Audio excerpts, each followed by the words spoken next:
If anybody was under any doubt just how much under the thumb Prince Harry truly is, and willingly, I might point out, in my opinion, he willingly will do exactly what his wife says, simply because he's a man without an anchor, you know.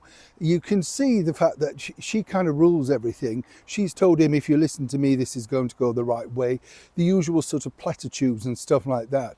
Now, clearly, you know, what she's now been able to do with his money, many people might suggest, again, allegedly, is secure some better PR.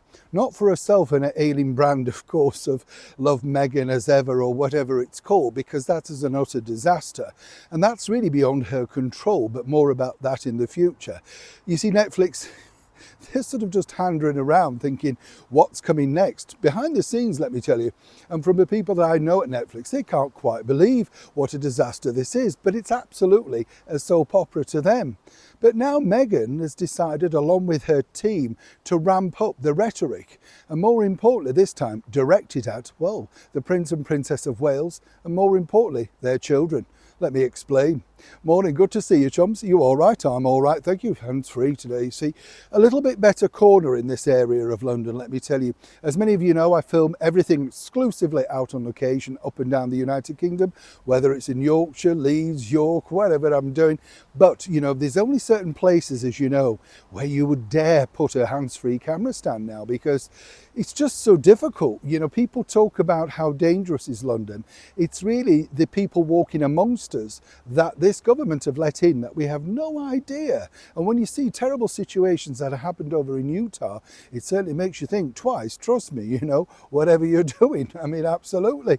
As ever though, thank you for your support. We'll have a lovely wave. Nice to have your company. Let's get back to your royal story of the day. Yeah, you know, only about a year ago, coming up now, Prince Harry took to the stage, if you remember, for some kind of summit. I never really understand why they booked this guy, because really, what can he actually tell you that's of any interest? But they do book him, you know, for clicks and prestige and all that sort of stuff. And Harry basically said that he was now happy living in California. This was his life, he loved it, etc, etc. You get the picture. Now, where he gets interesting is, over the last couple of days, he's become the charm offensive over here in the United Kingdom, and decided once again, people might say rightly or wrongly, to get on the side of the tabloid newspapers, the tabloids that he and Meghan absolutely hate. But according to her, they didn't have tabloid newspapers. And it's funny, you know, when I first went to New York, the thing that I was excited about, in fact, was reading things like the National Enquirer. My good friend Joan Rivers told me about it. Sorry, Joan Rivers told me. And she she was quite direct about why you should read the Enquirer, you know what I'm saying? But the thing is, it was just fun. The worst kind of tabloid, but just a lot of fun, alongside Star and all that sort of stuff. You don't take them seriously, but tabloids have been around ever since probably Confidential way back in the 50s, but not according to Meghan. Another huge lie there. Here's where this gets interesting, because now the British media have decided to get on board with Harry and Meghan's new team. And as you can see, people are just literally willing to write anything. I mean, anything.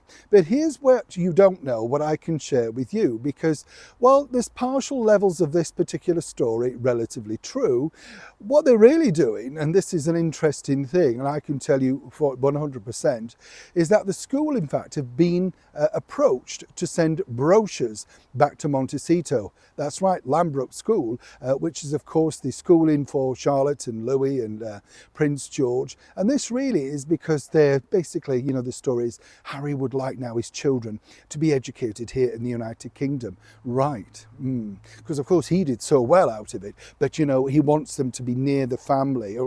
This is such a, you know, a fake charm offensive. And we can all say, can't we, because many of us can see through the rose-tinted stuff of the story, that it's very well warning people, and by that I'm talking about His Majesty the King, don't worry about him. He's fully aware of the manipulation skills of somebody like Meghan Markle, and you will see this story developing on a very interesting twist. And you know that I have the inside ear, so I know exactly what's going on. You can try all you want, Meghan, but come on. And what's interesting is now they want the brochures because, you know, perhaps they would like to send Archie there. Now, here's where this is twofold. Apparently, you know, Meghan doesn't like the idea of boarding school, thinks it's dreadful. So why would she want to do that? But of course, what does it do? Gets the real hub of the Prince and Princess of Wales, you know, makes them out to be like, oh, look, they've sent their children. They're there during the day. They don't live there. So again, wrong story, but why bother about that? And here's where this is interesting as well. By getting this out into the media, of which you will learn shortly, well, that's the idea. That's the plot. And more importantly, this visit was all about making sure that he shines in front of his father, but more importantly also makes him out to be, shall we say, well, less than nice to Prince William and the Princess of Wales, Catherine. But really, ordering a brochure and actually delivering the child for school are two way off things. Anybody else agree? Neil Sean in the very heart of London.